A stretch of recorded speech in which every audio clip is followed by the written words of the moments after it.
Warning! The voices heard in this video are made synthetically using artificial intelligence. Nothing in this video reflects anything actually stated by the real-life individuals involved. This video is for entertainment purposes only, and serious political content will be avoided for that purpose. Enjoy. It's time to pour a brew. Me and my boys are stuck together like glue, and we are all locked in for the end of Act 2. Welcome back, viewers. Joe, that might have been fire, but every day I question your sanity more and more, like Varric here. So fun fact with this conversation here, Varric will comment on every romance. Hawk is locked in to accept Isabela and Sebastian, since I guess he views those two as healthy for Hawk. Hawk's dialogue, regardless of choice, will never change, though. Don't you have to join the Chantry to marry Sebastian? You would think Varric would be a little more concerned on that aspect alone. Joining the Chantry is a big life-altering change. Yeah, but you also can become Queen of Starkhaven, so that sounds like a really easy trade deal. Varric, I love you, but never question my love of my cutie patootie ever again. She could blood sacrifice me, and I would simply thank her. Well, now that Varric is done questioning our preferences, we can start the episode proper, boys. That sounds good. What's the game plan for this episode, Joe? Well, I know the viewers are ready for the peak ending of Act 2, but we have a few errands to take care of first. We have to stop the raids on our minds, and also take care of the Act 2 gang leaders. And we have another important side quest to tackle to close up an important former companion's arc. Jesus, I can already tell this is going to be a long episode with a lot of filler. At least you're giving my boy Fenris a present first to make up for the long slog. Call me Biden Burton Jr. because I'm about to introduce Fenris to the reading rainbow up in this bitch. It's about Shart and two bros, like half the reason slavery isn't cool in Thetis anymore. Yeah, now we keep elves as unpaid interns instead, very progressive. So this gift is the easiest to miss as no quest takes you to the gift area. Instead, you have to visit the elven alienage in Lowtown at night. And the book will be in one of the sacks. We are going to cover a few hidden secrets in this episode, but Joe forgot to record this one. Yeah, my bad. I was so excited to play today, my brain is kind of everywhere. Anyways, Fenris not being able to read makes sense, given how bad he was treated. And even if he does read plenty of things in the overworld without prompting, I appreciate the little detail. But why the hell is offering to help him read a flirty option? It should just be something Hawk teaches him since he is a squad mate. The game is just being a little horny, I suppose. Also, here we goddamn go with more filler quests. Time to break out the snacks. Well, this filler quest gets our bag up, Donald, so I'm sure you won't mind. And overall, the filler content is not a big deal. You had the same amount of errands to take care of at the end of Act 1. So it's only fair Joe be the one to finish up the errands in Act 2. And following basic pattern recognition, that leaves me to finish up the last errands in Act 3 before I tackle the end of the game. Loud incorrect buzzer. No way in hell do you get to play a second final episode in our series that's even more unfair than that rigged-ass boss competition. Well, it's only fair since I don't get to play a DLC in 2, but I can see your perspective too, so we can talk it over. We have plenty of episodes left to decide. Anyways, this quest only unlocks after completing the first suspect quest, which is awkward timing, since usually after that quest your mom gets abducted by Quentin. Probably why this side quest doesn't really affect anything in Act 3. But like you said, Barry, these bandits are fucking with the bag, so it's time to ask them politely but firmly to leave. What the hell are you, Hank Hill, now? It was just supposed to be a joke. Donald Chill also damned that was a backhand to rival Isaac Clarke. I guess Hubert also went to Slickback's pimp school. So I'm normally more in touch with liars, but I can't tell here, is this dude really from Loithering, or is he just saying that to avoid the dick guillotine? It's never confirmed, but he knows about our siblings. And even more glaringly, he knows our dad died, and that he passed before the fifth blight, which is not at all common knowledge, as Hawk almost never talks about his dad. I suppose he could have talked to Leandra before, but the more likely outcome is he did survive Loithering. So dude is just a traitor, not a liar, that deserves a quick death instead of a trip to the penis explosion chamber. Donald, why do you have to keep threatening this dude's junk to multiple fates? Because it's what he deserves. Oh, get a room, you two. Also, I see why he is trying to be all buddy-buddy with us. But considering Loithering reminds Hawk of his siblings who are dead or blighted and our mom, who just died, I'm pretty sure mentioning that town would piss us off. Good roleplay dialogue choice, Joe. Also in his defense, Donald, he only stole 50 silver from us. That's barely worth noticing, let alone killing someone over even that rat bastard Vaughn. Pays more gold than that for his evil decisions. This quest is another great use of the personality system strengths as a peaceful Hawk will promise to look after his family and ask Hubert to spare him for brownie points with the workers. The aggressive Hawk will torture him and ask Hubert to spare him since he isn't worth killing. And because we are a purple Hawk, we can see that all Hubert cares about is money and convince him to pay back what he stole to clear his name. Streetwise, Hawk strikes again, and I knew there was a reason I respected this guy. He is the one competent businessman in Kirkwall. Oh, hello there, gorgeous. Oh, goddammit, I do not want to go through another arc of you two glazing each other for an hour because you both found some blonde girl attractive. Barack, you dumbass me and Joe agree on NPCs being hot all the time. We told you that rule only applies to companions we agree on because we are around them more, and we can't just have a one-night stand as easily. Some people will never understand our views, Donald. We just have to slowly accept that. Anyways, dude, just go ahead and apologize to Hubert over here, and be on your way. It seems I have a lovely date with this girl who spends her criminal funds on makeup to highlight her sky-colored eyes. Oh my God, I have a feeling this is going to end very poorly very soon, boys. Yeah, because you're a goddamn nerd and possibly still a virgin, Barack. I am literally married with kids, but do neither of you remember how this quest even goes like? Are you just fucking with me? I remember killing a bunch of Coterie dudes and some hints of nationalism, but that's about it. It's been like 10 years. Hop off my lap. Nerd Bama. I remember this pretty girl, and that's about it. I just know it's another story arc like with the serial killer quest line, so we have to tackle it, or else you are going to throw a fit. Joe, this is your favorite game in the series. How the hell do you not remember the important quest markers? I don't know. I guess I have been distracted a lot by Putin. What, Putin? What the hell does he have to do with Dragon Age? Yeah, Putin this dick all over your face, Barry. Get fucked, nerd. Whatever happens next, you two deserve, by the way. Yeah, keep your edgy foreshadowing to yourself, Barry, and watch me beat off these level 1 crooks. Should be a good warm-up for the military might of the horned dudes that I have to face for most of the episode. Speaking of, I couldn't help but notice you brought the wrong elf with you in the squad, and while I'm happy to see my mage hater get more screen time this episode, it's weird for the mage main to not slot in his waifu. What gives Sleepy? Well, these dudes die to anything you throw at them. They have 0 resistances. And because of all the important Qunari stuff I have to tackle today, I might as well bring our local Qunari expert. With this, I'm positive he has a few interesting lore points to bounce off with Barry here so everybody wins. Yeah, everybody wins except for one of the people in this conversation. But sure, enjoy your last meetup with Lily Boys. You really do deserve it for looking out for me. Barack, I know you are in your sassy man era and would prefer that our contact was an anti-Van Elf twink, but this is only going to be the start of a beautiful long-term business relationship. I am about to exhaust every dialogue with her in the coming acts and get whatever version of the secret Samara kiss she has to offer. I like how the only reason the Coterie isn't supposed to attack our stuff is because Hubert still has his active crime subscription protection, and not the fact that Hawk could implode their entire criminal organization with a thought at his current level. Yeah, all of that on a singular Tuesday to the Coterie are really only a threat to someone like Bartran Hell at this point. They are almost on the same level as the Antivan Crows to POTUS anyways. Boys, just remember you deserve this. Find me in the Undercity. Lily, no! Oh my God, she was so young and hot. How could they do this? Why couldn't they take the healer robe instead? I never got to tell her how I really feel. God damn it, Barry, why didn't you warn us about this before we got too attached? I was going to, but then you assholes just had to ligma me, so I figured you could find out on your own. Sassy and terrible communication skills, Barry, that is not conducive to a healthy relationship in any form.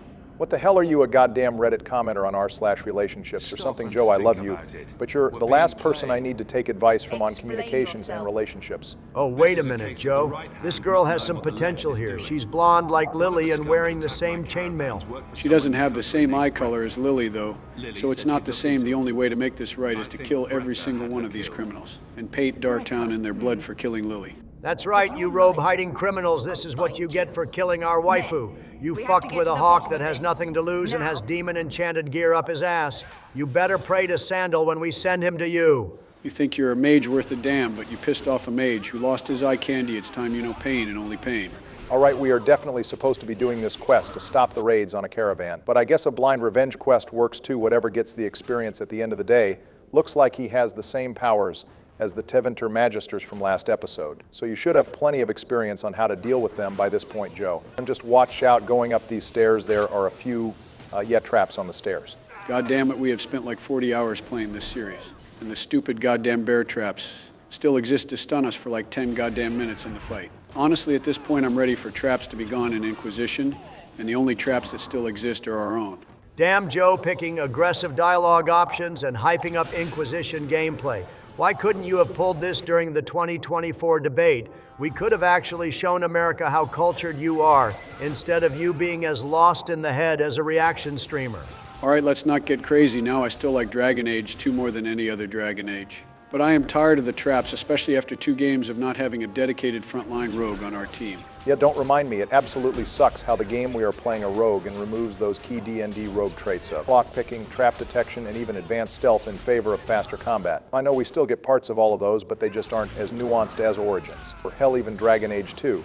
Still, we can have fun with the build idea, so that's the silver lining. Inquisition gameplay still can be fun, and knowing your game knowledge, you're going to come up with something completely broken. I wonder if it makes sense to even do tactic setups for Inquisition squad mates like we have been doing for this game. The tactics, from what I remember, are way more streamlined, and the AI is kind of smooth-brained in that game anyway. They still matter, and with all the exploring that comes with Inquisition, we are going to need shit to talk about, so we might as well also, now that the goddamn mage is put in the ground, you can come face to face with the waifu killer. Make sure you send him straight to hell with Quentin. Oh, believe me, I'm sending him in the ground like the sewer dweller he is. Even his roast suck ass, does my hawk look like he has enough hair on his head to have lice? Just stick to running a mid-crime organization. Joe, just leave the goddamn clapbacks to Hawk. Unlike you, he gave a 10 out of 10 cold line there, and now he's about to reverse gravity to curve his spine up his ass. Or you would if you knew how to capitalize on your advantage. What the hell was the plan here? You froze the whole enemy team and then every single party member got froze too. Are we just going to take a 10-second coffee break before the battle starts? What the hell was the plan? Oh, bite me, Fenris and Aveline can't do anything right now. But Varric and Hawk can clean sweep the whole party before they can even blink. I should have brought my cutie patootie Meryl here instead of the edgelord. But I needed the practice with him, so I guess we are going into this fight suboptimally. It smells like a skill issue to me, but at least Hawk and Varric are enough to take out these types of enemies. When we get to the Qunari, though, I'm going to need you to lock in, or else you won't get past Cerebas, let alone the Arishock. Don't hit me with the skill issue, Barry. I am fine. There's no beefy enemy. It's just a bunch of rogues who have to hide around in stealth getting cheap shots in. And we have Aveline, who has more health than any of these guys. Combined, we are a big chilling. I honestly should have brought Meryl here to drop another misdirection hex on one of these guys. That way they can't do any damage and I could turn my brain off. Now I have to reposition Hawk to avoid the fatal kidney stab. Yeah, you say that as my boy Fenris and his kidneys are already goo all over the floor, sleepy, and he was a tank. So what's the plan here? Oh, damn, Fenris really survived decades of slavery and carved his way to freedom only to get sucker punched. And killed on the sewer floor, big F's and chat boys. All right, calm down, the both of you. I feel like I need to remind you all this is Dragon Age, not a goddamn randomizer Nuzlocke. We still have this under control. It's a 3-on-3. On damn poor Carter. It's actually a 4-on-3 since we have our trusty 39th president over here biting the ankles of the assassins. Yeah, sure, I'll move around. Let me just take one more of them out, and then we can. Oh, fuck, Hawk! Ha ha ha! Yes, tie up the death competition. I wasn't expecting it to random fodder, but anything to even us out here is fine by me. This is glorious. Down to our last potion and outnumbered, not looking good here, Joe. What's the plan? Now, I see my boy Varric clutches this easily. Just let the dwarf take the wheel again. My God, I have never seen faster nut kicks in all my years. He literally just backhanded the damn cartel boss. Good work avenging the lovely damsel Lily Varric. I never doubted you. Hopefully the Maker enjoys getting one of his angels back while this guy rots in hell with Quentin and the other women killers. I'm 6'10", by the way, ladies. Well, Hawk going down and Varric finishing the fight against the boss in a 2 versus 3 definitely feels like the made-up bullshit story Varric would tell in The Hanged Man. And we just made it happen in real time. Well, good work, Joe. Now we can move on to the last bit of business. With the mines completing the 3 small side quests, which, as we discussed earlier, we will show the first one so you get a feel for how the quests play out. But Joe, I should warn you, though, there are spiders here, so be careful. Oh, please, I'm in therapy now. A few spiders aren't anything but a speed bump to me now. They are really going to have to. Foo foo foo foo foo foo gaga gaga, it's a big one. Well, you did warn him this time, but I think he blacked out and is back to running around in circles like a damn hamster in a wheel. Think he might break his deathless streak after all. He is still buffing his party. At this point, we are too high level for Aveline. Since Fenris to die to some spiders, I think as stupid as this fight will be, he should be fine. It's going to take a while, though, so we should probably find something to talk about. Oh, I know. How about we talk about our favorite rigged election? I will go first. Mine is the 2020. No, goddammit, Donald, we are absolutely not doing that. I would rather talk about you telling me playing the end game is rigged at this point. Oh, well, if that's the case, I can certainly go back to that because honestly, you having 2 endings in a row is bullshit, even if the turn order comes out that way. Do you really think you will be the one to end the game out anyway? Honestly, yes, I think I have a good sense of the roadmap now. Next episode, I will cover all the major side quests in Act 3. And then it will be time for you two to tackle the 2 DLC special episodes since we want to do those before the ending of the game. All right, well, what about this? What if we break the last episode into 3 sections, where each of us can make a major decision or battle, like you play up to choosing the mage or Templars in the final fight, then I play up to the final 2 boss battles. And then Joe takes the boss battles and epilogue since he loves this game so much anyway? Just going to relegate the bosses to Joe, huh? I guess I wouldn't be opposed to that. But keep in mind, if I'm playing first, we only get to play with my Hawk appearance-wise, since we can't go back to the Black Emporium. Let's have the viewers and our loyal Discord members debate about that one, though I suppose that could create some more tension in the death competition if we are still neck. The neck like this during the final episode. He's a smith, though. Anyways, good work managing the team and defeating the Spider Joe. That is the only one in this episode now. You just have to go buy pickaxes in Lowtown, and we will have successfully made the mine run smoothly. Thank God.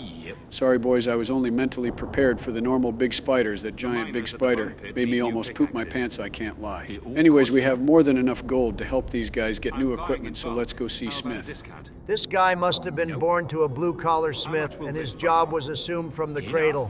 But I can't believe we just did 3 whole quests for our mine and earned about 10 gold just for us to end this arc by paying 15 gold. That's a 5 gold deficit that you 2 owe our party. Now I hope you're prepared to work it off. Well, it cost Hawk 5 gold, but the reward is over 1,000 experience, which is about half the experience we earned from Inside Job, which took us 20 minutes instead of 1 minute. One last observation about this quest is the conflicting information we get from Hubert and Jansen. Jansen says that he has been asking Hubert for months for new supplies. But if we go to Hubert here, he claims he had no idea but thanks us for taking care of it. So which story can we really believe, boys? This dude knew about the spiders and undead attacking the mines, but didn't know about the one thing that would actually cost him money. He definitely was hoping that you 2 Democrats would pay it out of pocket, and it worked like a charm. That's what 4 years in business school earns you. Yeah, you and our editor would know all about that, huh, Donald? Real good work not triggering the ambush until it was relevant Joe. Otherwise, this quest would have come out more disjointed. Because we did the unbidden rescue quest, Hawk is sure Seamus didn't send these assassins himself, but if we hadn't done the quest, Hawk will have no clue and say it doesn't matter who sent them, we need to put an end to this. Also, don't forget to grab the second enigma of Kirkwall in the Qunari compound up the left side stairs. This is the last time you can do so in the act. And also the last time we can talk to the Arishock for his approval before the very end. It feels like it's been a while since we talked to this big bastard. We rapid-fired all his quests at the start of Joe's last episode, and then he has just been aura farming for the viewers and elves off-screen during mine and Barack's episode. I think he was waiting for Hawk and all his companions to be traumatized first before he made his next move. Very polite of him, honestly.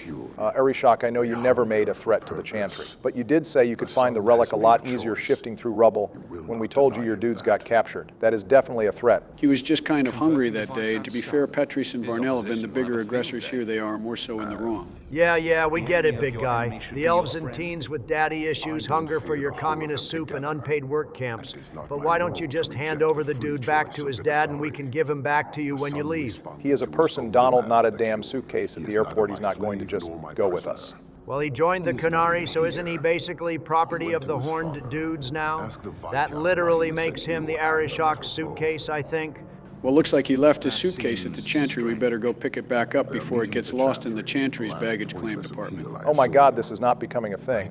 Also the fact that Seamus knows his dad so poorly that he can't recognize a fake letter penned by Patrice. And not his dad just shows how little of a connection he had with him. I will give this horned dude one thing: he sticks up for his squad mates and doesn't let anyone fuck with them. It's the one thing we both have in common. Besides our need to tie up Isabela, of course. That was actually pretty clever, Donald. Thank you, Joe. The fact there are zero desire demons or sex scenes in this episode, yet somehow you two are this down bad is honestly impressive. But moving on, we can approach the Viscount about learning Seamus is heading into a trap at the Chantry. All he will say, though, is that he can't be involved in pressuring the Chantry, since it won't look good for his image and he can't send in the guard for the same reason. Wait, isn't that the same reasoning he gave 3 years ago and it almost got his son killed? Okay, this dude wins worst goddamn father in the Dragon Age series. He is practically begging someone to take his son out. I don't even want Joe to go back and talk to him for the extra dialogue. That shit will just piss me off. Let's just go turn in the Qunari side quest we did off-screen. Also, viewers, we did this off-screen because it was just us battling more shades for the 100th time this act. Oh, God damn it, I thought we were done with the tragic death scenes in this game. I thought we were supposed to be on our win streak now. Oh, I kind of forgot about this death here, so I guess I meant after this quest, but to be fair, Seamus's death isn't nearly as personal as losing our mom. So this should just feel uncomfortable, not like stepping on a Lego. But still press F for Seamus. My guy deserves to live with the Qunari far away from his dad. A repentant convert in the Chantry itself. A crime with no excuse. This chick ruined all my hard work saving this guy earlier in the playthrough. I'm fucking tired of this. So this asshole is in the Chantry at night alone, rallying an army of unemployed people to kill us. Can we please murder knife her now? My only headcanon is Patrice is really good at running away fast when the fighting starts, and Hawk just can't catch her and fight off the unemployed horde she always brings for backup. I have to admit, as based as the personality system usually is, the fact an aggressive or rogue Hawk can't toss a knife at this chick's heart during this scene is a massive fumble. We are a mage, we don't even need fast reaction time. We could just drop a giant gravity singularity and end this now. In fact, they all start clumped up. That seems like a good idea. Starting with you.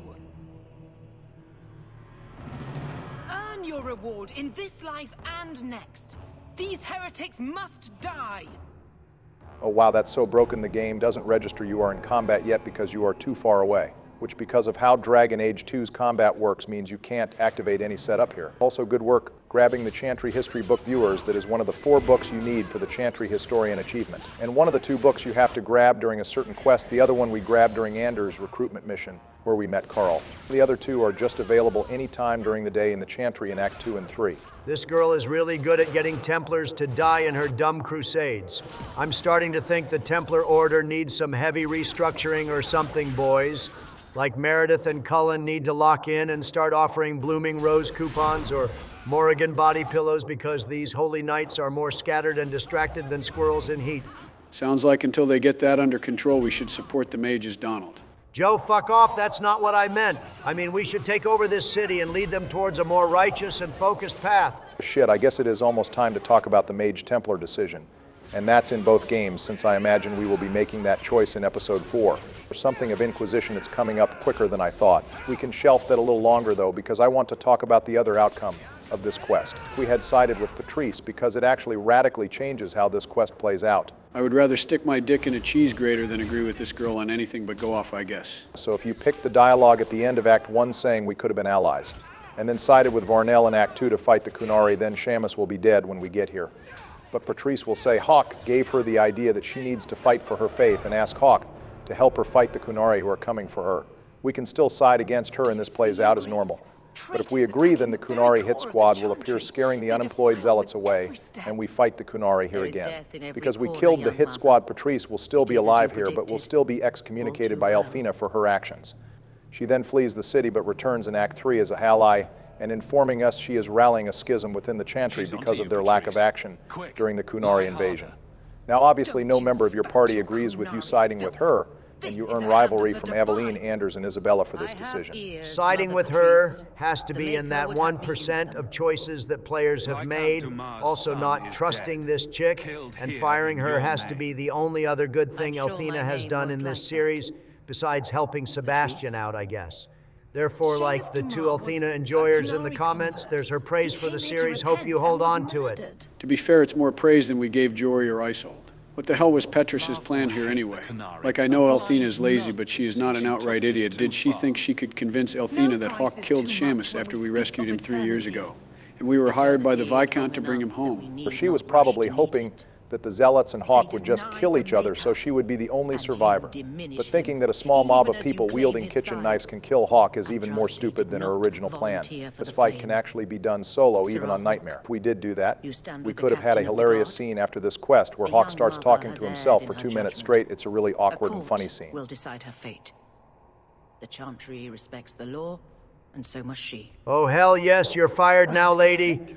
Now that she's a civilian, can we please give her the murder knife she deserves? Nada, don't look at Elfina. You are all alone. Now it's time to face the music. Oh, Mom, get the camera. Oh, screw you. You kill-stealing horn bitch. That was my kill you just stole. Relax, Donald. As long as she's dead, that's the important thing. Besides, look at him respecting the double tap.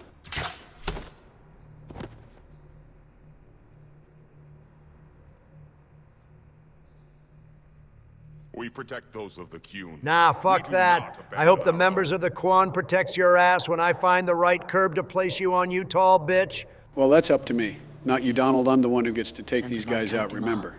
I'm considering you an agent of the presidency, so your actions in my office now count as my own. Great plan, Donald. I'm sure that won't backfire shortly. Well, now, we just have one final sad scene before we get into the peak of Act 2.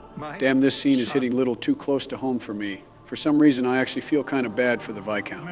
I'd feel bad for him if this wasn't like 50% his fault for being an absent father who would rather be in charge and look good rather than take action and be a good dad.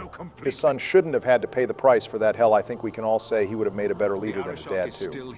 He deserved to be thrown out of office, but not all this. Yeah, replaying this game again, I can confirm that everybody gets kicked in the nuts and no one gets a goddamn happy ending here. Too bad you weren't an Inquisition. Or Veilguard, you and your son could have been thriving in a modern audience-approved ending. Moment of silence for Seamus, boys. Please. Hawk.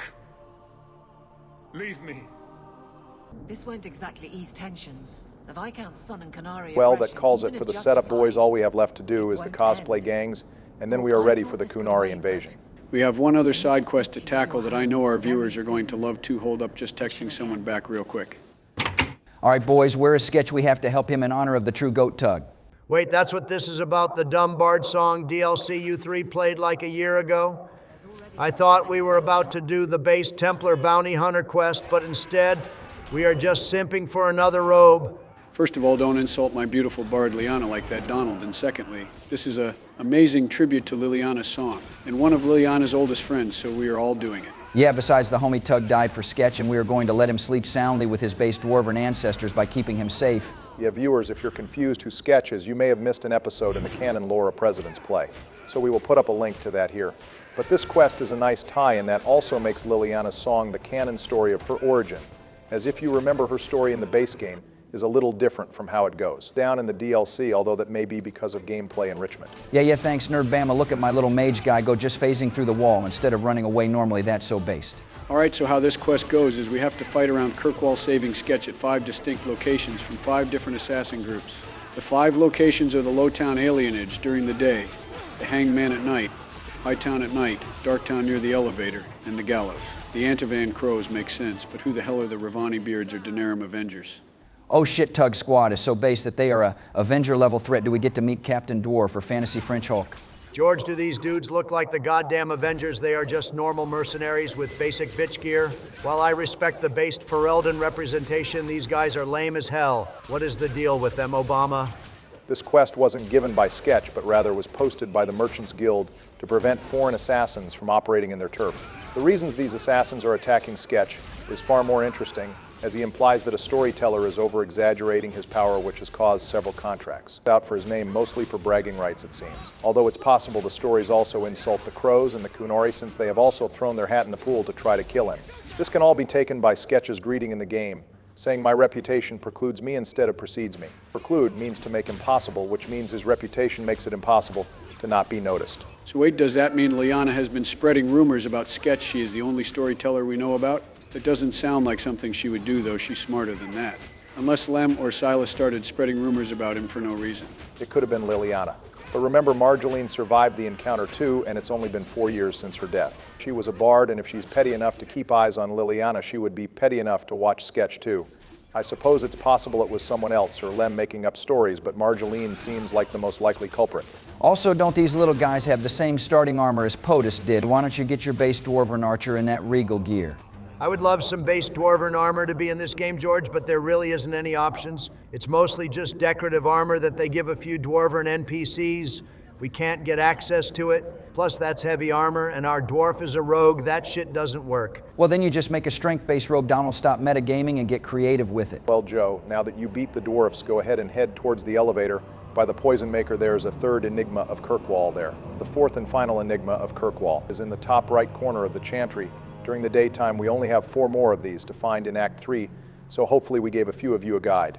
All right, now that the presidents are done with their achievement hunting arc again, I actually have a major question to ask.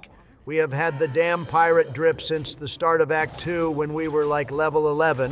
We are like level 18 now, and almost 5 hours later in game, should we change our armor finally? Wow, I'm surprised you're suggesting an upgrade for Joe, considering you are rooting for his downfall in the death competition.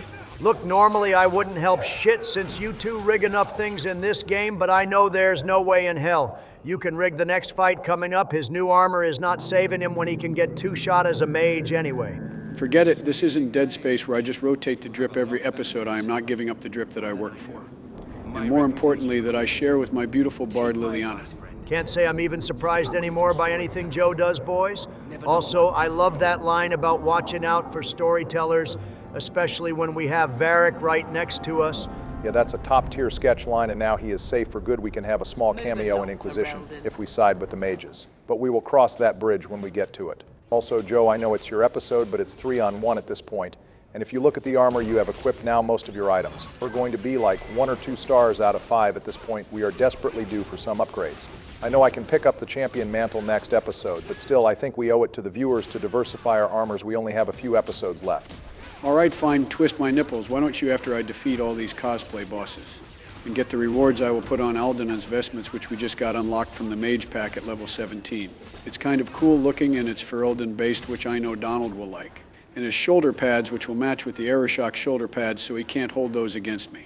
You know, boy, since I'm here and I barely know how else to contribute to the armor conversation, isn't this normally the time you ask the comment question, maybe this armor debate is a good time to do that while we're just bashing our face against some random dog boss? That's a pretty good idea, George. We definitely need to keep you around this series more.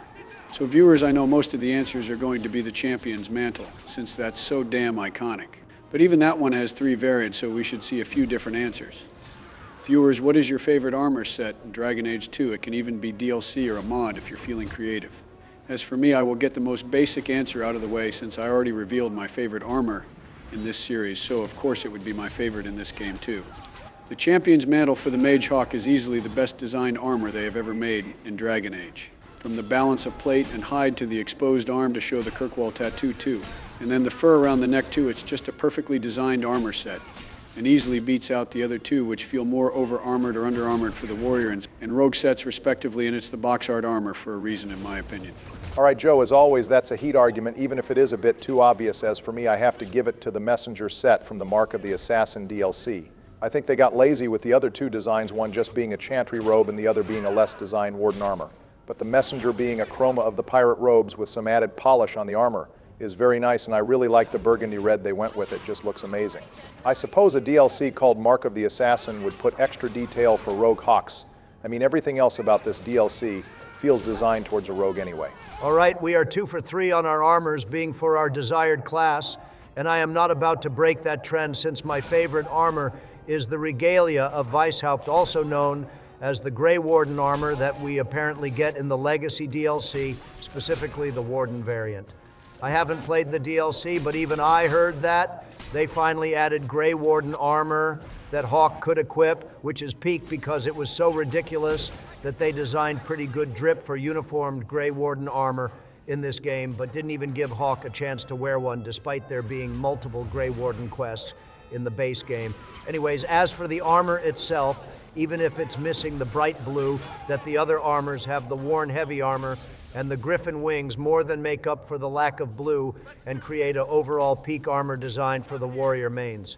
All right, boys, those are some pretty good answers. As for me, though, I have to give it to the classic Dwarven noble armor that some of the NPC dwarves have in this game.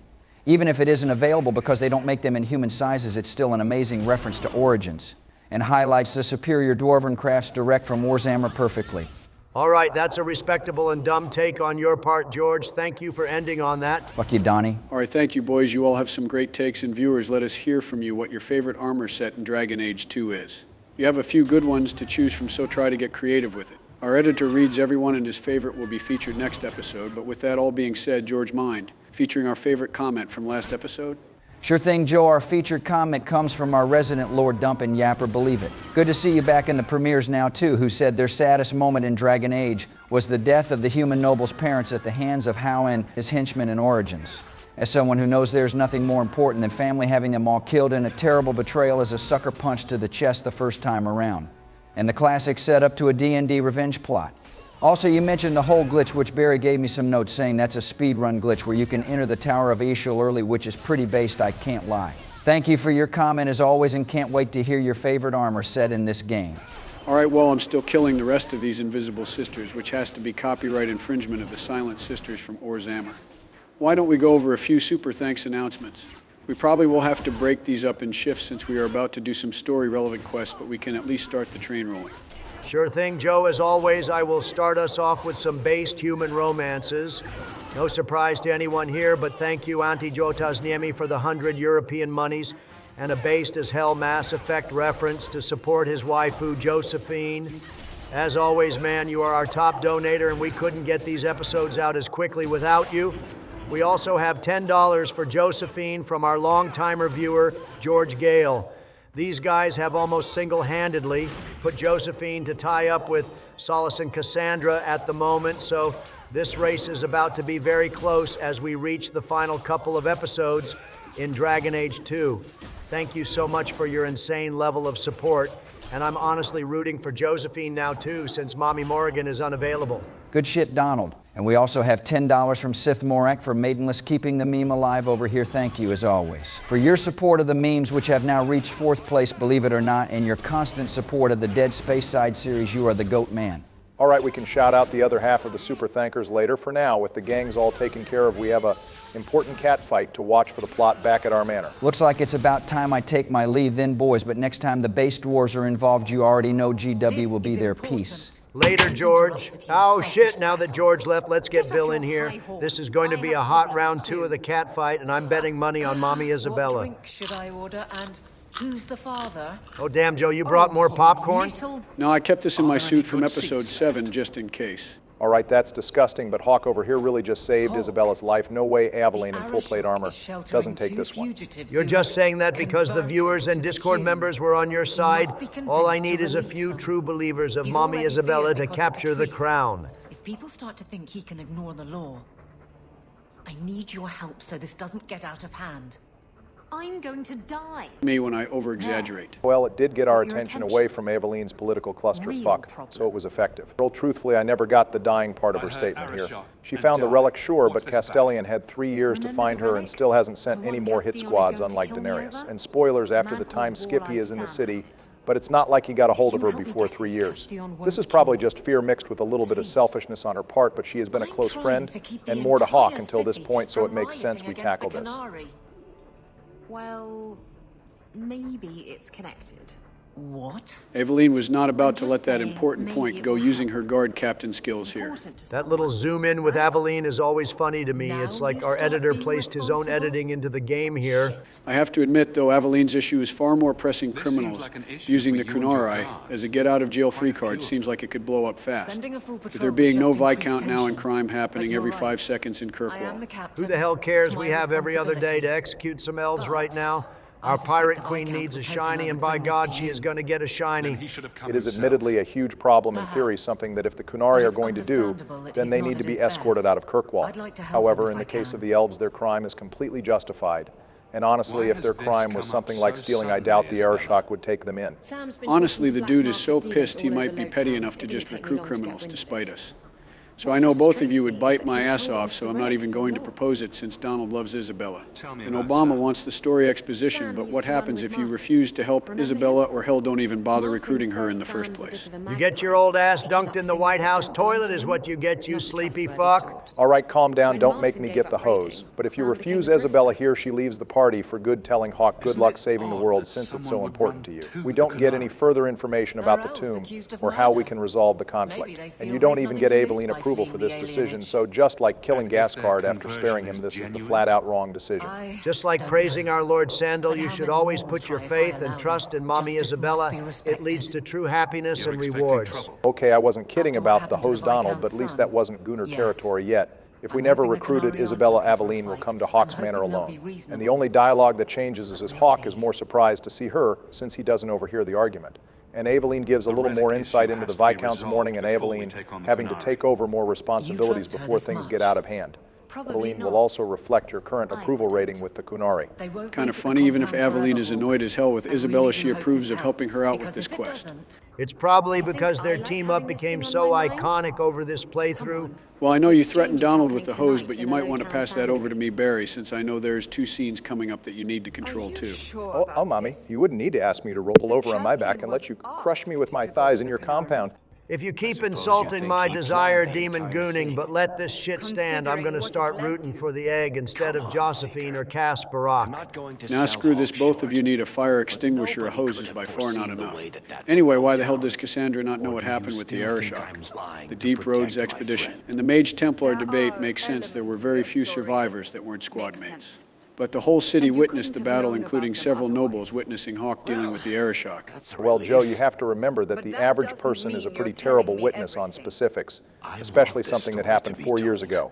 People often You're can not the misremember first to get crucial it all details wrong. like what was said to and no one but I think Hawk, I owe and Hawk Aveline that were at the much. compound when the invasion started. Varric is a storyteller who writes everything down and was intimately involved too. I don't have your stupid relic.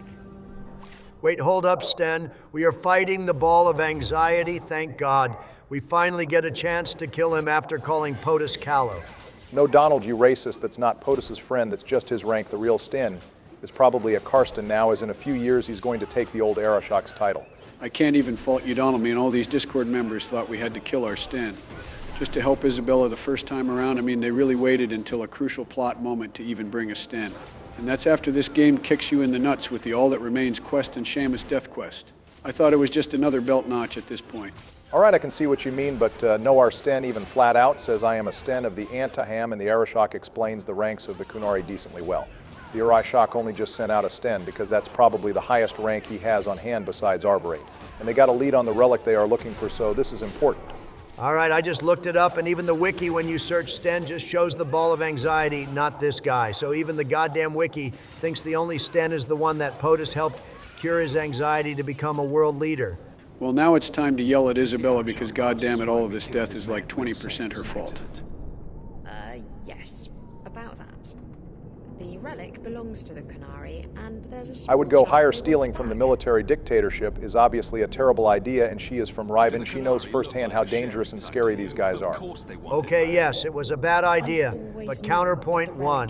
The Qunari suck, and counterpoint two. The things she did to Hawk that one night easily outweigh the mild inconvenience the commies brought to Hawk and Kirkwall. Counterpoint three, she makes a Kuzlan human noble reference, all is forgiven. The founder of their religion, the most revered being in their history. Donald, she stole the goddamn Qunari Bill of Rights. That tomb is the founding of their religion, which dictates every aspect of the Q1 and their society. Also, fun fact, Sebastian has an interrupt here that calls the Qunari ignorant heretics that still deserve to worship their heretical text in peace. That was totally based until the end. Let Mommy have her tomb. They can just ask Koslan questions about their fake religion in hell when we send them there. Yeah, sure, because war with these guys statistically goes well. I'd rather fight one Antivan mob boss than the entire military might of the Qunari. Oh, so your demon-gooning blood mage can have an ancient wood-cutting knife, but my pirate queen can't have a religious tomb? Typical Democrat hypocrisy right there. Donald the wood carving knife wasn't causing the Dalish elves to brood in Kirkwall and suddenly explode the town to search the rubble we got that knife, honestly. The dumb thing wasn't even theirs. The Orlesians had it, so technically it didn't belong to them yet, and stealing from Orlesians is never wrong. Oh, okay, so if I kick your Amazon delivery driver in the nuts and steal your brand new Switch 2 in the mail, then I didn't steal from you, right? I mean, that's annoying, but I can just have Amazon send me a new one after getting that pussy driver fired. Okay, cool, but imagine if there was only one console in existence and you can't get a new one. Okay, but imagine if instead of Barak's sus ass, it was a 5'5" tanned pirate queen with G-cups. Suddenly I stopped caring. Never mind, Joe, just like gas card, there's no point trying to convince him of a decision that ultimately doesn't matter. While I'd prefer you'd let her have it for the Aveline approval, I respect that this is partially her fault, and she doesn't get to just sail off with everything she wants. You all suck. If this was Aveline and Meryl, you would be on your knees begging her to take the stupid thing. I'm going to remember you making Isabela mad sleepy. The fact Aveline disapproves of this already shows she has a massive bias towards Isabela. Since they are friends now, hell, she forgives Isabela more than Hawk at this rate. It's probably the girl code or something anyways, Isabela. Donald will literally curb stomp Castellan during his episode. Just give the horned guy his book. And let him leave before he goes 2009 Barry on Kirkwall with the carpet bombs. Oh, please, the Arishock wishes he had my game. You're right. I'll return the relic. It'll go straight to the Qunari once we get it. Come on, we've no time to waste. Where is the relic? I have it. Bro seems nervous. If he's selling to a bunch of blood mages, I would be too. Blood and spite. Did that chick just try to throw a fireball at a Qunari? They are immune to that genius. Mommy, Isabela, wait, please. Don't go. I never got to say how I feel. Well, that's a damn lie. You explode your feelings all over Isabela. Every single episode since episode 2, Donald Hell, we could make an entire episode of a Gooners compilation. Sounds hilarious and annoying to make Let's Make our editor do it. But while we are third-partying a fight for once, why don't we do another tactics setup for Isabela while she's still with us? Wait, hang on. What is that supposed to mean? Yeah, sure thing. Time to flex some rogue main knowledge. So unlike Fenris, this should be a lot easier to set up since rogues just need to focus on damaging the smaller targets and use abilities to keep them alive and safe. So first, set up speed to trigger first, since it's the best active spell to increase your DPS. Then set up all hand on deck to activate when clustered with at least 3 enemies. Then set evade to activate when you're being attacked by a melee attack, and Chameleon's Breath to activate when your health is less than 25%. And then when you're surrounded by 2 enemies, activate Rush. And have Fatiguing Fog activate when enemies are clustered by 3 or more. Then have back-to-back activate when ally is surrounded by at least 3 enemies so they can get an easy stealth crit attack.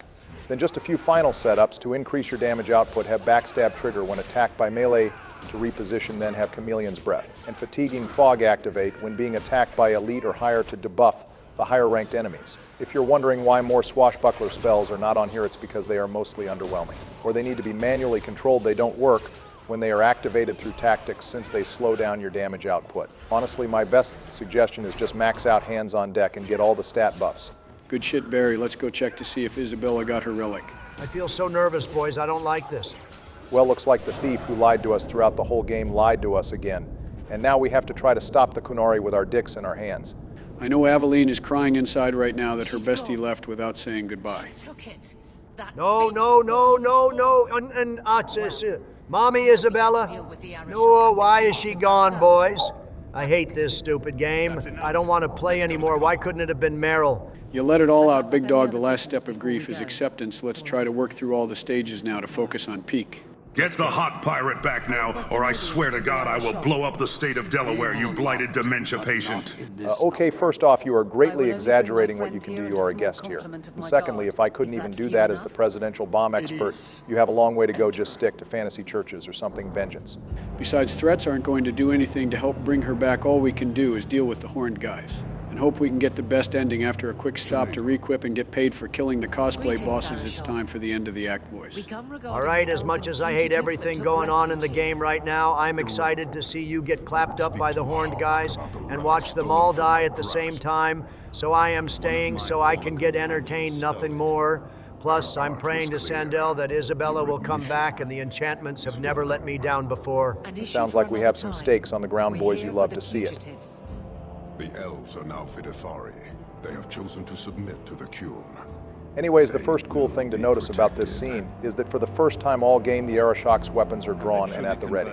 Bro is just trying to aura farm harder than usual because this is the second to last cutscene he gets. No, remember, for soldiers, their weapons are their very soul, an extension of who they are and how they interact. For him to have his weapons ready to swing, that means he is no longer negotiating or listening. He is demanding, or he is ready with the smoke now. Anyways, it's been a while since we heard some clearly evil shit that happened in Kirkwall, so let's get started.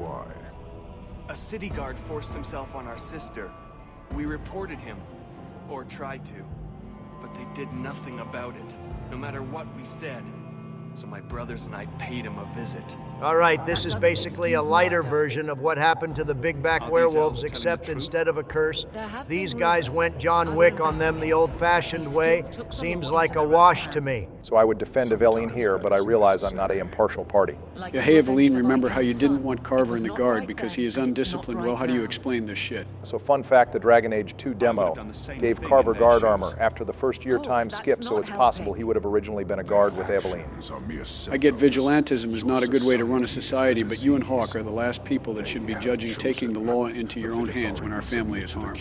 Besides, using the Patrice example is not winning me over to your side. If the damned horned commies didn't kill her, I was about to. One thing I like about Act 2 on the Qunari issue is they show how appealing Qunari society is to elves that live as second-class citizens in human society. It's something that never really got a proper rebuttal if I was a city elf.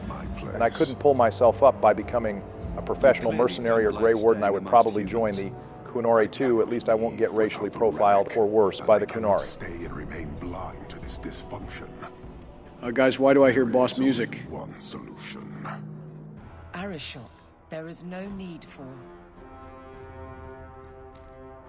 Rock, translate. He said to seize them, we are getting jumped. Oh shit, the Dragon Age version of cutscene bullets, we are cooked. Damn! Hawk really sucker punched a Qunari twice his size. Eveline's putting in good work too. If she didn't deflect those spears, we would all be moving on to Inquisition. Looks like all the red shirts in the Kirkwall Guard didn't make it either. Rest in peace. Kirkwall Guard 15 through 20. Damn, Kirkwall's completely stone buildings catch on fire. Really quickly, the Qunari must be finally using that gatlock. This definitely feels similar to the Battle of Denrim in Origins, everyone fleeing in fire everywhere. I'm surprised how well Kirkwall cleans up from this invasion, but I guess 3 years is a really long time. Anyways, out of curiosity, who do you plan to bring with Hawk to storm the gates, Joe? Eveline is already with us, as we are going to need her tank stats anyway. Fenris has Qunari dialogue and insight, and finally my cutie patootie Meryl for the nature damage buff. And because she is safest with Hawk. I guess Varric is going to stay defending the hanged man from communist looters and hear about the duel with the Arishock later. You know, this was probably an asset management issue, but this feels like the first fight that should have all hands on deck. Like, even if we can only bring 4 party members, maybe have Aveline or Varric lead the second team and meet back up at the keep with maybe a cutscene for how they are all doing in between. That would be interesting. Basically, the Dragon Age version of the suicide mission, one of the few moments Veilguard did really well, being honest. It would work here too, because I really can't see when the entire city is on fire that Varric Anders and Sebastian would just sit on their ass, or anyone in the squad, being honest. Yes, starting off good with a Qunari mage, Joe's worst enemy, the Death Crown, will soon be yours, Sleepy. Now, not this time, Donald. This is a terrible defensible position, unlike the Act 1 quest. We have way more crowd control tactics, and now we have 2 tanks instead of 1. Honestly, with how much constitution you buffed Meryl with, you practically have 3 tanks, Joe. You should be fine, as long as you focus on the mage first and don't lose sight of him. I was wondering why the Blood Mage had almost the same health bar as Fenris, despite her being a literal elf twig, compared to my Pirate Queen. What gives with that build, Sleepy? Well, remember, blood magic works by using your own health instead of mana as the spell cost. So honestly, you can just use Meryl's base mana pool or amplify it with the Sarbaz amulet, and then dump 2 points in Constitution and 1 in Magic. You'll end up being one of the most broken spell spammers in the game, and this works for a Blood Mage Hawk too. Good work from the mage main. But what did I tell you about losing the Qunari mage in this fight, Joe? Don't throw now. I am sick and tired of this democratic collusion. When Joe messes up, you immediately course correct. But when I mess up, you let me die like 2 or 3 times before you help Obama. Well, Donald, that sounds like some kind of logical fallacy, where you remember the good times of someone else, but only the bad times on your own end. I have definitely given you advice before, but it's usually just followed with you telling me to stop yapping. You can let me cook, so there's only so much help I can give if you won't receive any of it. Yeah, very cool. You're a Saint Obama, but Joe, what the hell are you doing? Are you trying to bake Fenris and Aveline in the lightning oven to give Hawk Ascended Saiyan buff or something?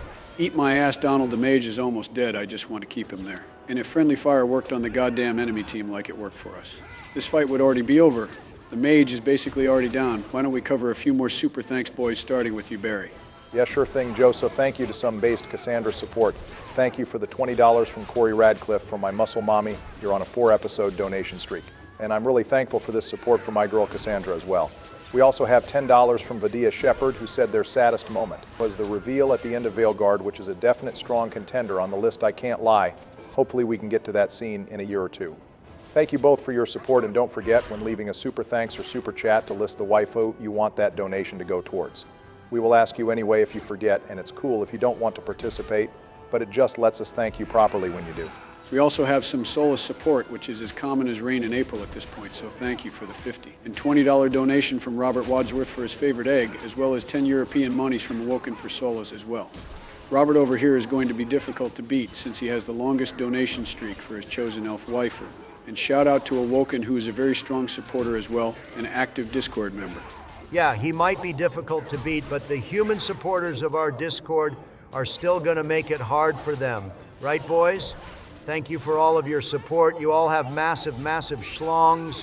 Anyways, looks like we have a Grey Warden squadron finally doing what their Lord POTUS always wanted to do and beating some Qunari ass. Looks like Carver is with them, should we hold hands? And make out with Merrill when we talk with him to assert our dominance, or do you think 3 years has been enough time for him to give up on our girl? I mean, he just lost his mom, and it's our first time in 3 years seeing our brother. If you want to use that time to be petty, that's your right, but it's kind of a dick move, honestly. Oh, please, like you wouldn't do the same thing in front of Donick if Eveline gave you a chance, Barack. Point taken. Also, it's kind of ironic that the area where we can meet our sibling again just so happens to be in front of Gamlen's house. I wonder if Carver or Bethany asked to stop there to give us a letter or something before this whole attack took place. That's my headcanon anyway.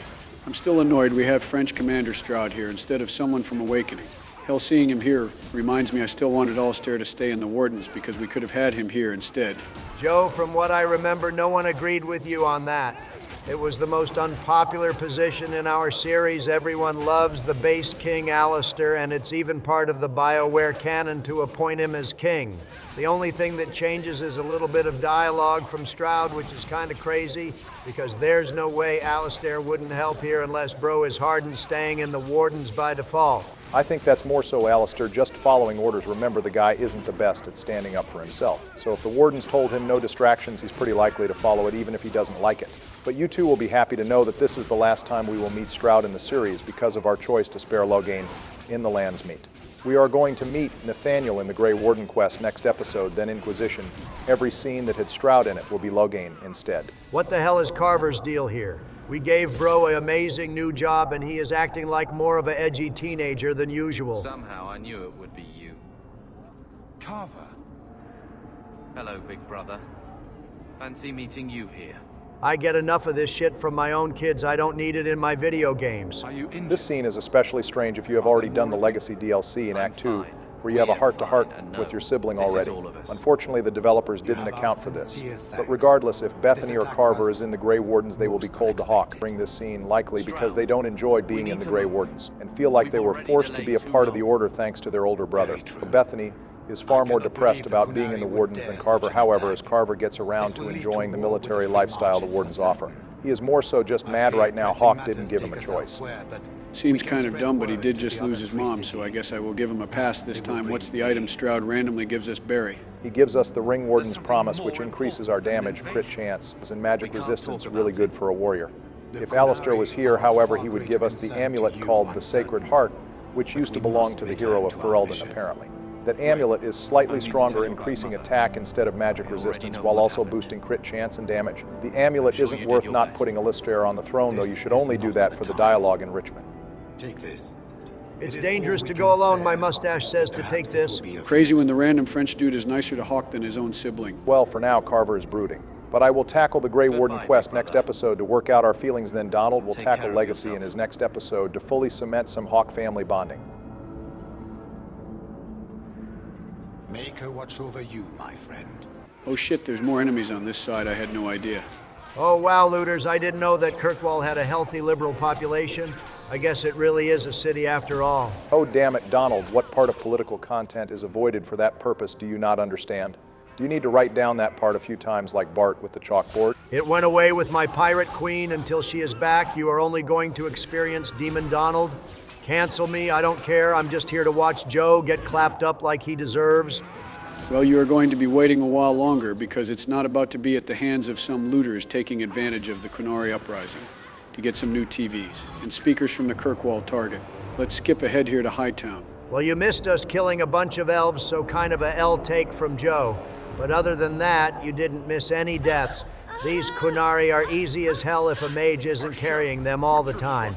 And speaking of carrying, two big dudes carrying one noble girl. I think I've seen a scene similar in my homework folder. Jesus Christ, Donald the Qunari don't see humans as people. They probably plan on killing her instantly, not whatever you're thinking. Oh man, I really hope this is the dude who killed Patrice. He is wearing the same armor. This guy has some get-back coming his way after kill stealing. Well, as expected, when Hawk shows up, the Qunari just completely forgot about trying to capture nobles. Yeah, true, and while we are clearing through the Qunari horde slowly. Have you guys played the Oblivion remaster yet? What kind of forced goddamn segue was that, Obama? A good one. Oblivion has to do with hell, and Kirkwall is currently experiencing hell all around them. Honestly, I love the game and the way the new spell system feels. Definitely going to Archmage my way through Cyrodiil again. All right, whatever. Personally, I love going back to the classic Game Crash Simulator. I am curb-stomping mages and demons as a holy knight in glorious HD. Yeah, the new leveling system is easier, but still requires some thought into your stats and build, as well as an understanding of the races and items the game provides too. It's simple to pick up, but rewards those who have already mastered it. It sounds like something we could even tackle on the channel. I think we are all decently knowledgeable about the Oblivion series to give our viewers the skills and a leveling guide. Our editor has mentioned doing a guild playthrough movie down the line, and our Discord members have definitely been interested. In fact, we have a special giveaway of 1 copy of the Oblivion Remastered Deluxe Edition that we will give to a lucky viewer to hype up our future special, since we want that to blow up. Barack, why the hell didn't you start with the fact we are giving away free shit? Terrible marketing, honestly. Lomi Donald, they shadow dropped it, and I'm improvising. So viewers, in addition to the normal comment question of your favorite armor set, go ahead and comment down below what race you want to play first in the Oblivion Remaster, then go to Fox Discord link in the description. And in the giveaway tab, post a screenshot of your comment answering the question. Our editor will add all your names on a wheel, and he will spin it 2 days after this video drops. 1 lucky winner will be DM'd on Discord a Steam copy of the Oblivion Remastered Deluxe Edition. And sorry, it's just on Steam. It's just what we think most people have. Good luck in the giveaway, guys. Well, back to the gameplay, just the same as the Lowtown one, he is in a terrible position. Unless they utilize the high ground, it's really easy to stay on top of them and stop them from doing their Sith Lightning. Hell, if they didn't each get 2 health potions, each of these guys would barely last a minute. I feel like we really overhyped these guys early on in the game, but now that Hawk is a little stronger, they are just kind of normal mages that do 1 really strong spell. Oh shit, a cutscene, this isn't good. The Qunari mages have had enough of Joe's bullying. Even the cutscenes know Joe's weakness. If you die in this scene, it counts as a death and you're run sleepy. Lick my nuts, Donald. Oh shit, he's charging his ult. It's time for a beam clash. Oh my god, she's so goddamn cool. She dispelled his magic, then gave him a Skyrim finisher. I wish Mommy Meredith would do that to me instead. I guess cutscene powers work both ways. It's just about who gets the first strike in. Meredith being introduced by saving us a mage of all people is an interesting direction to go, I can't lie. There's that signature Meredith death glare to let everyone know we can't trust a damn thing she does. Oh god, she knows our name, boys. This must be what meeting your heroes feels like. Do you think she would sign one of my mage skulls? All right, I will give her props for her competency. But she is being needlessly rude to my girl, Eveline. And for no reason other than she senses a threat to her authority both now and 3 years later. Something tells me my gratitude is going to run out shortly, boys. Also, thank you for the Lord Drop Fenris and great companion choice again, Joe. Why the hell is refusing to help her even an option? We were already going with Eveline to stop the Arishock, and it's not like there's an ending where we just leave the city like Far Cry 6. I'm pretty sure if you refuse to help her, she threatens to arrest you if you're a mage, or not. Speaking of, she now knows we are a mage, so it's pretty much Joe-over for us now. Also looks like she left her stove on back at the gallows, so she will help us later. She already one-shot a dirty mage. If she kept fighting with us, it would be overpowered by this point, and Joe doesn't need any more freebies. Also looks like the base dwarves are making a stand to defend their turf. At least someone is fighting back against these horned communists. I love the amount of third-party fights we get this episode, but why the hell are the Carta trying to fight us too? Shouldn't the Qunari invasion be the main focus? Hawk has disrupted 2 of their mining operations and took out one of their main leaders, Hammertoe, in the docks, who was one of the nighttime gang bosses. I'm pretty sure Hawk is a bigger enemy to them than the Qunari at this point. Also, we forgot to talk about it earlier, but Hammertoe, the undercut thrifter boss, is one of the survivors of POTUS's annihilation of the Dusttown Carta. We know this because he has one of the stash boxes named after him during the Jammer's stash quest in the Carta hideout, where we had to pick which item was the least valuable. Well, that's ironic that I killed him then, since I'm the one that looted his stash in Origins. Still, I wish the little guys would be friendly to us here. I didn't even mean to hurt their pockets. I was trying to do completely different quests both times in the mines. They just got in my way. Also, goddamn, the assassins came back. I thought I was done with these assholes when I fought the Coterie. I admit the rogue gameplay on the enemy side has been really impressive. This is the type of motion I have when I play rogue in this game. Just be a constant nuisance and go into stealth with all your abilities. Well, me and Meryl have been debuffing him with misdirection, so we should be fine as long as... Oh, shit, my leg! Damn Joe's second biggest weakness, the kidney harvest, and this time without Varric to save the day. Looks like Fenris cleaned up for him. Also, how convenient of the game to meet all of the important Act 3 characters in the span of 5 seconds. For like the two of you tired of the boys roasting Elfina well, now we can start roasting Orsino. Orsino really called us our friend like he isn't half the reason our mom became an experiment. I just know Hawk is going to regret helping him up 3 years from now. What the hell is he and these mages even doing out of the gallows? Aren't they never allowed to leave or something? You're right, they are all here illegally. Let's kill them like the rest before they get any ideas of freedom or equal rights. Donald, please.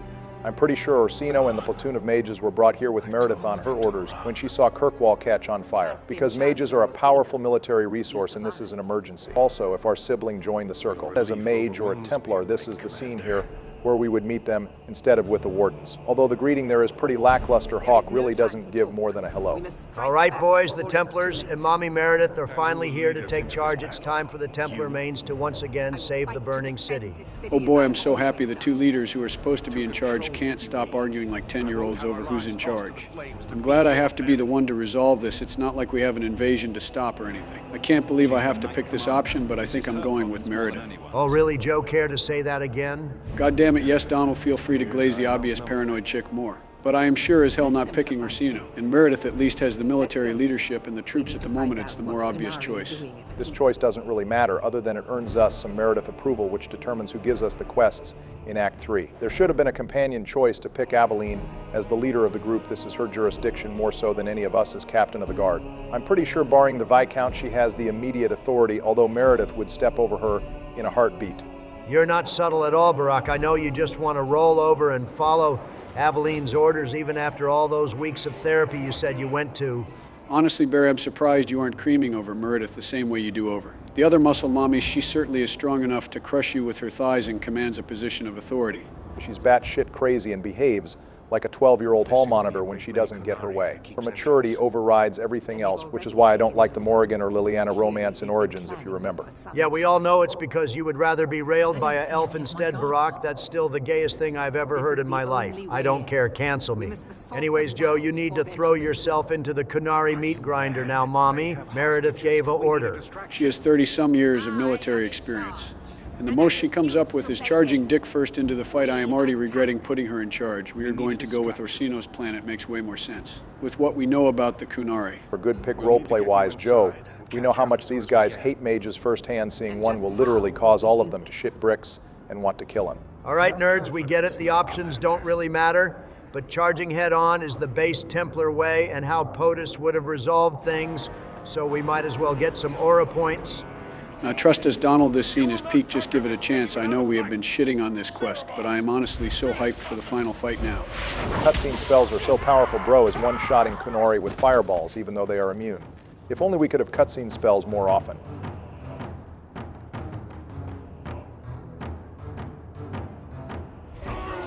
It's funny because even if they kill Orsino, they probably have to kill themselves after to avoid the influence of magic.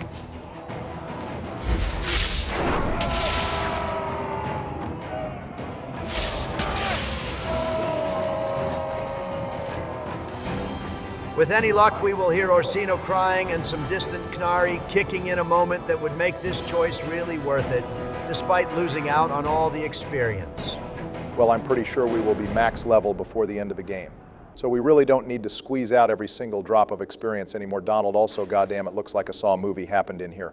Do you think I got lucky and Donnick was on the stairwell duty today when they invaded? Jesus Christ, Barry. Barack, I don't think you have been lucky a day in your life. Despite somehow being the only Democrat in the room to win 2 terms, I can almost respect the insane level of cope, but we are about to do a second time skip in a few minutes, and they are going to be straight up married. It's time to face the music and realize she is getting piped down as hard as Morrigan is in the mirror world. Also, thank God the Cerebus finally learned to take advantage of the high ground. This looks like a genuinely hard fight. Yeah, no, this is as bullshit as my first fight with one of these bastards. He can teleport just out of range of our spells. But he can still hit us, which means I have to tank some Sith lightning if I want to damage him.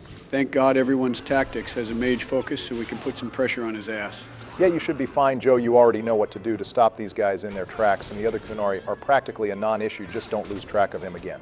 And this will be easy money. By the way, we appreciate all the support the tactics have gotten. Apparently, some people are playing this game and even following our builds. And when the movie drops, you can even fully play along with us, which we would love to see. Hopefully you get less deaths than we have racked up, though. Yeah, you all watching our movies even months later are the real ones. Just know you are helping keep the White House and our editors' lights on, since the ad revenue for these movies goes hard. You're using the ad revenue to keep the White House lights on? Did Elon cut funding for that or something? Lick my nuts, Joe. It's just an expression. Also, isn't there like a really good item hidden somewhere in this map? Like something obvious but really strong? Oh, is there a hidden rare candy under one of the corpses or something? Go find it, Carter. You are close to evolving.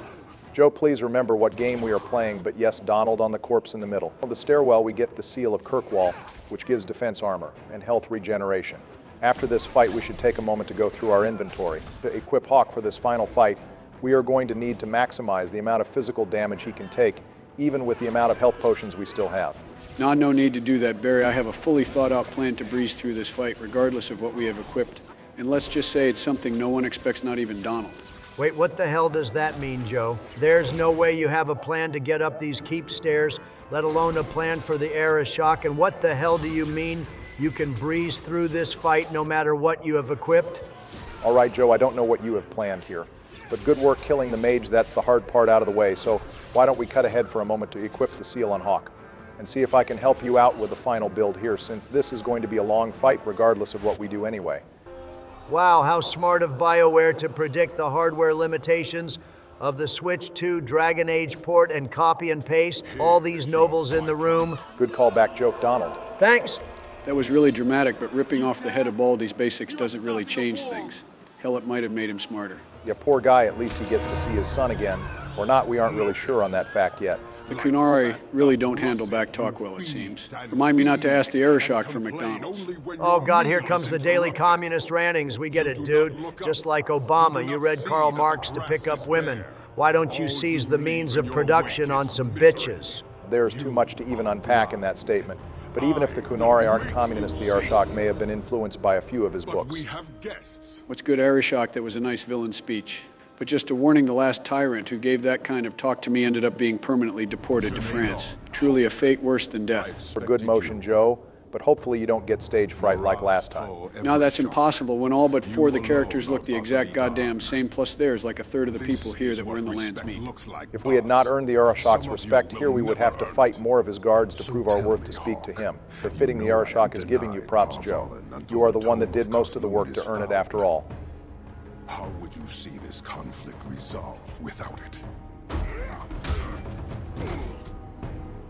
Yes, yes, yes, humna, humna, humna. Mommy, you've been gone so long. Rub my belly, please. Oh God, boys, I have never wanted to be a Qunari more in my life, so she would step on me. Mostly undamaged?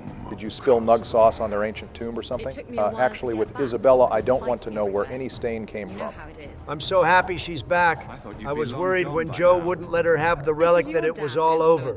Well, ironically, for the first time, you two worked together to get the best ending here. See, sleeping with Isabela and flirting at every opportunity guarantees her return here with the tomb, as well as 50% in either friendship or rivalry. And Joe earned the Arishok's respect in both episodes to guarantee the respect dialogue in the duel. Damn, I didn't even realize that. Pretty cool, honestly. Finally, we can agree on something, Sleepy. Now do me a favor and don't negotiate with terrorists. Oh, damn, Eveline really said no one kicks my bestie's ass except me. That's a top-tier friendship right there. Hey, Donald, answer this question for me real quick first before I make this decision. What question? And what do you mean, make this decision? You're dueling the Arishock, end of story. That's the only correct choice. Who won the 2020 election? Joe, fuck the fuck off. No one won. That shit was rigged from you and fucking Harry, or whatever her name is, performing necromancy rituals. Every blood moon for more votes. Don't start with me. Oh, okay, if that's the case and no one won. Then nothing here matters. I'm just going to hand Isabela over to the Arishock. What the fuck did you just say to me? Oh boy. Tell me who won the 2020 election, Donald. Joe, stop fucking bluffing. You wouldn't betray your waifu's pirate mom in front of her. That would crush her. I'm not worried about Meryl. Her approval is maxed out. I'm fine here. Barack, you better get your vice president right the fuck now. Please don't drag me into this. I don't care enough and I'm not involved. Fine, you want to play that game? Joe, if you don't duel the Arishock right now, you're going to Wish that all that happened to you this year was leaving office. I'll mount your head on the Oval Office and use your dried up blood to dust up the Liberals' agenda. Now, don't bring the ghost into this. He can't help you look at me. I'm the captain now. I can break your brittle bones in under a minute. Don't test me. Might be true, but can you do that before I select this option here? And then use my stand-its Joe Everett to delete all previous saves of this playthrough, locking Isabela out anyway. Now go ahead, lean into the microphone and answer my question for once, Donald. God damn it, Joe Biden won the election. Can you speak up, please, Donald? I'm getting old these days. I swear to God, I hope every character you like in this series gets a holy smite. Joe Biden won the 2020 election. They're happy. Ecstatic. Now can you tell me who he won against and we will get started. Don't fucking push it now, duel the Arishock before I actually end you. Okay, thank God whatever that was is over. I should have known you were bluffing Joe after all the work to get the Arishock's respect. And all the prep work you made during this episode, I knew you wouldn't let the episode end on a low note by betraying Isabela and all her fans. Oh no, I very much would have. If Donald didn't answer my question, it would have saved me like 20 minutes. And besides, she is partially responsible for this. Why wouldn't I just go eye for eye in this situation? Because she's hot and Mommy Isabela deserves love and comfort, not your liberal lies and betrayal. Well, if I could provide some perspective here, yes, Isabela does deserve some shit for stealing the relic. Even if you could argue she would have no idea this situation would turn into an invasion, the fact she stayed in Kirkwall 4 years knowing the Qunari were looking for the same relic and her, and never told anyone or tried to do anything, does deserve plenty of shit, as she has known for weeks how bad the situation is getting. However, the Qunari plan on doing what is essentially a mind break to her as punishment and probably violates every code of the Geneva Convention in the process. Okay, thank God. I was about to think I was playing with some filthy Qunari lovers. Who the hell cares about stealing when she has already stolen all of the players' hearts, boys? The bigger reason you can't send Isabela away is because her greatest two fears are realized if you send her away. First off, growing up in Rivain and seeing how her mother changed when she converted to the Qunari has made her fearful of losing her freedom one day, which is why she is as carefree as she is. In the novel, until the dream her fade nightmare is becoming an indoctrinated Qunari soldier, just like her mother, so handing her over is making her nightmares come true. Finally, there's the fact that she has always been used and tossed aside all her life, and she finally gave Hawk a chance to prove her wrong and have her back. If we don't trust her the same way, we are just proving that she should never trust anyone. Honestly, a really good analysis, Donald. I'm impressed. Wait, did he just blow past the gravity well? After threatening my waifu and clearing through everything with luck and no difficulty, you are getting exactly what you deserve. What now, Sleepy? Goddamn, I don't even have an out-of-game reason for why he out-tanked the gravity well, other than this dude must be the Dragon Age version of a Vanguard with the biotic charge. Yeah, hey teammates, don't bother helping me when I'm being gorged and impaled like Krillin on Namek. It's fine, I can take the organ damage. To be fair, Joe, if they helped you, all of the Qunari around them would attack too. And we would have to fight the battle royale, which even you admit is far more tedious. Also, where the hell did Isabela go? I don't see her anywhere in the room. She probably snuck out when Joe started threatening to turn her in. I wouldn't stick around for this either if I was her and didn't want to watch Sleepy get stabbed and thrown around a dozen times as payback. I appreciate Carter being the best distraction, but goddammit, he is about to drink another potion. How many of these things does he have? I believe he has 3, which is a lot for a boss, but I guarantee you are going to use more than 3 health potions in this fight, Joe, so it evens out. Yeah, it evens out, except I have like 300 health points and he has like 1,000. It's not the goddamn same. Smells like a skill issue, boss. Healing matters, Sleepy. I would agree with you, Donald, but the Arishock has 19,000 HP on Nightmare, which... My God, that impalement never gets old after seeing you stunned. Asshole. Lock all those guys with horror. This is the exact fate you deserve. But Carter is about to go down, making this a true 1 versus 1. So what is your plan here now? I'm sure the viewers are amazed you even got this far. Yeah, all right, so in addition to the cold-blooded staff and the gravity well, and all of the entropy stun spells, the biggest cheat I can give every class is to bring combustion grenades. They don't do any damage because he is immune to fire, but they do always stun him longer than any spell, and let you get off the most damage per second. I would say bring a minimum of 5 to this fight regardless of class, but more if you're a warrior since you can't get off the damage as much as the other classes because of his high armor and health. Wait, he is already on his 2nd health potion. There's no way in hell Joe hasn't died yet or ran out of potions. He has been hit like every other attack and hasn't dodged jack shit. What the hell is this? When I fought this dude on Nightmare, I felt like I was playing Dark Souls and had to memorize every single one of his attack patterns, including the spin attack he only starts doing after he drinks his first potion. But because Joe gets a few silly grenades, he can already bring the horned asshole down to his final stage. How the hell is that fair?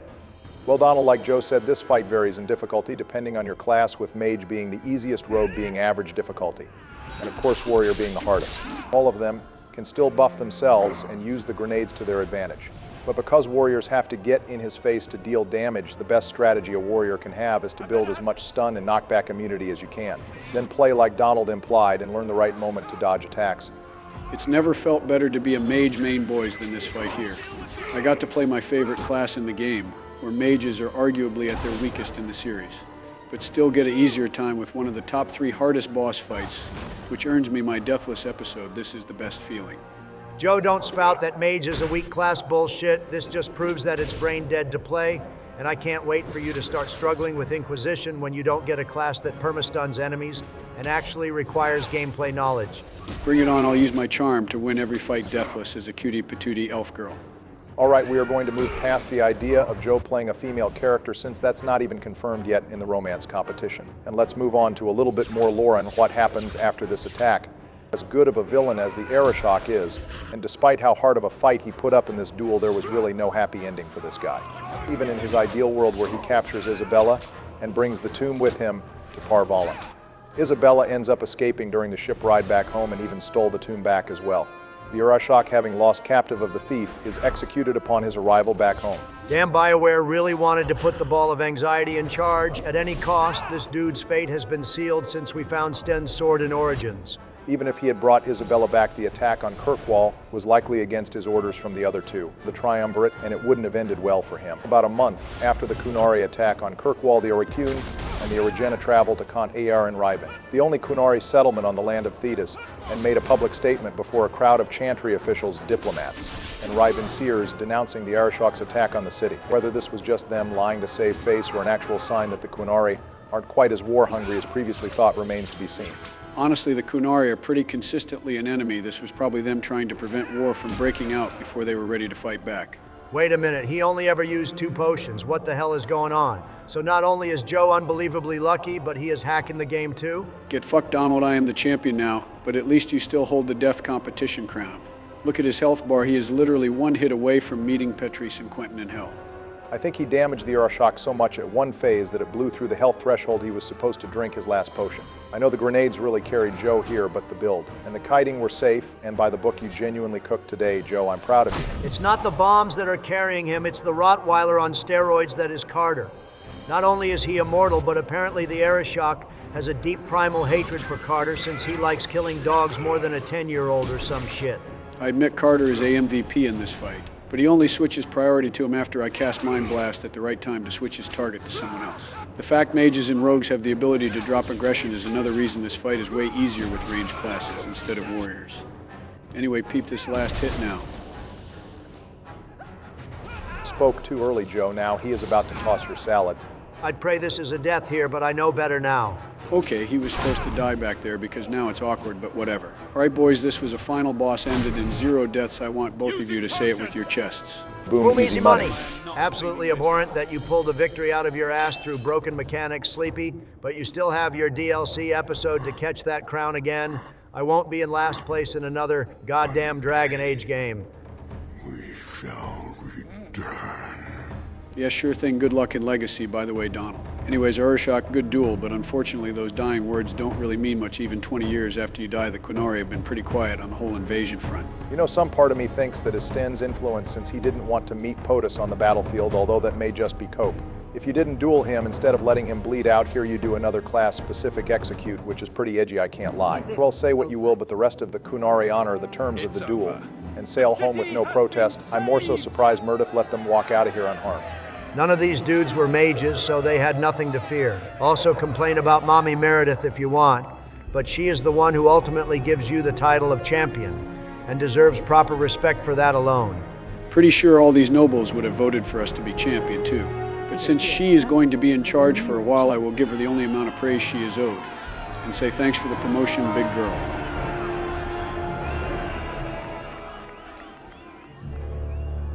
Oh my God, Cassandra, can I duel those Arishock level legs to be the champion of your heart instead? All right, that was pretty smooth, Barack. Good work. Fun fact, if you're a female, Hawk Varric points out Cassandra must have a case of hero worship instead.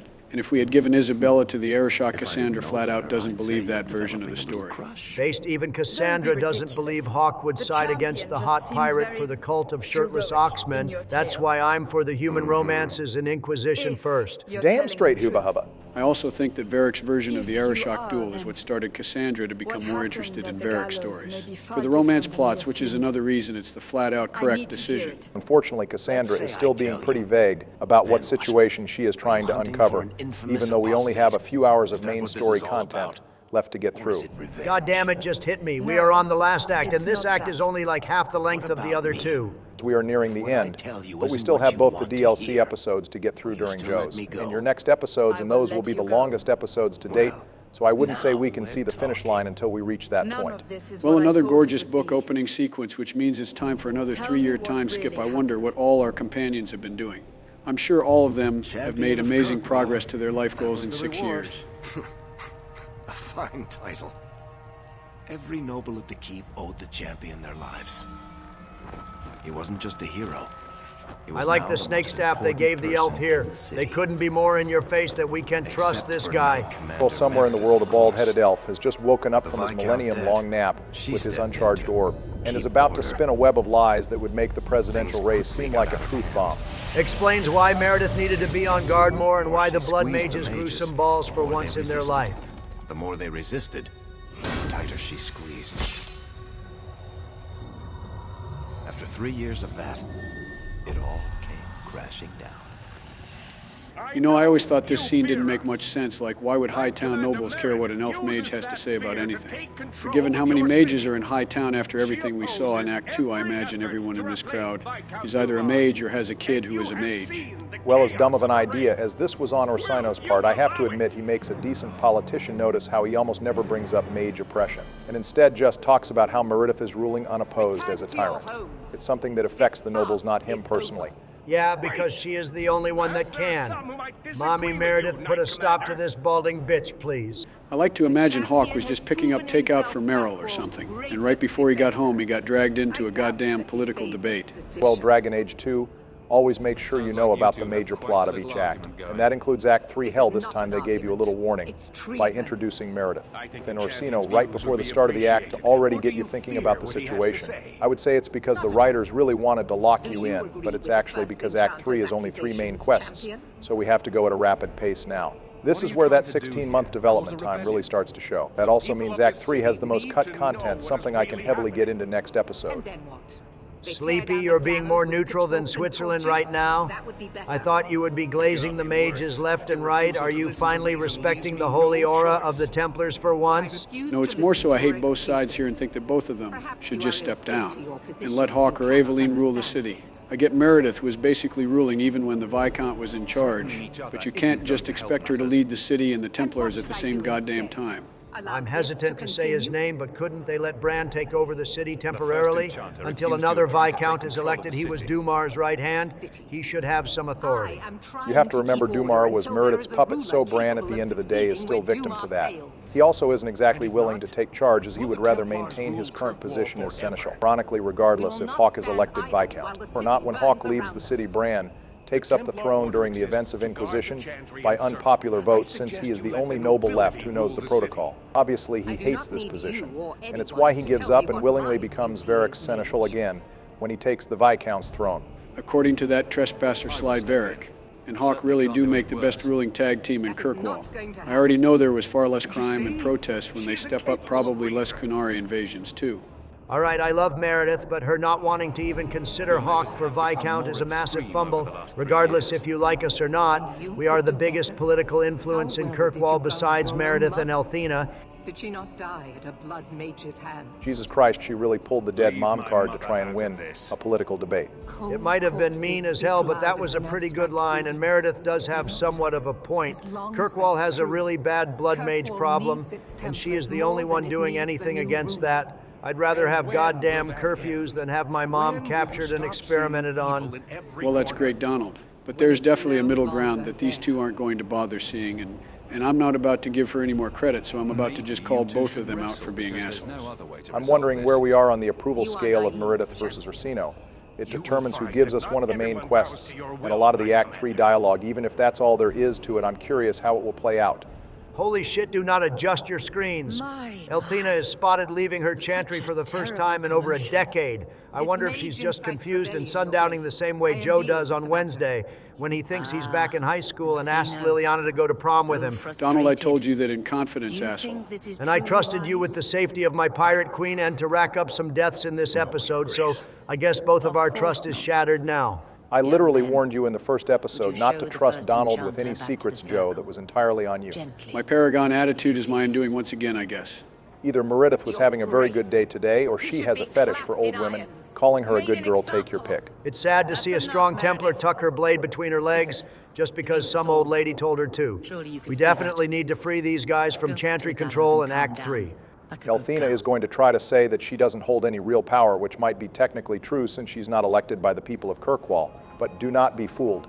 Grand Clerics are second in authority only to the Divine, and are always respected in the areas they are in. In Origins, the Grand Cleric is the person who oversaw the terms of the land's meat, whose denunciation carries the most weight in the land's meat vote, and blesses Alistair or Enora when they take the throne. They also need to give the authority to execute the rite of annulment, and that can only be issued by the Knight Commander on her own when the Grand Cleric is killed. Elthina not only has the respect and authority of the city, but she could call in the assistance of the Divine at any time if she wanted to. That's all going to be a discussion for future episodes. For now, we should start to wrap up.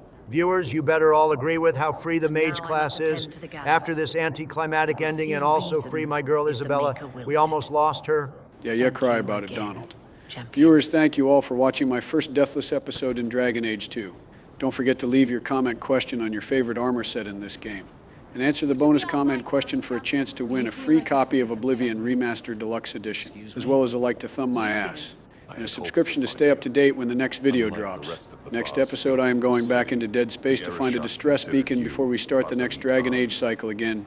Don't forget to join Fox Discord if you want previews of the next video and Dragon Age discussions. But for now, stay safe, Biden out.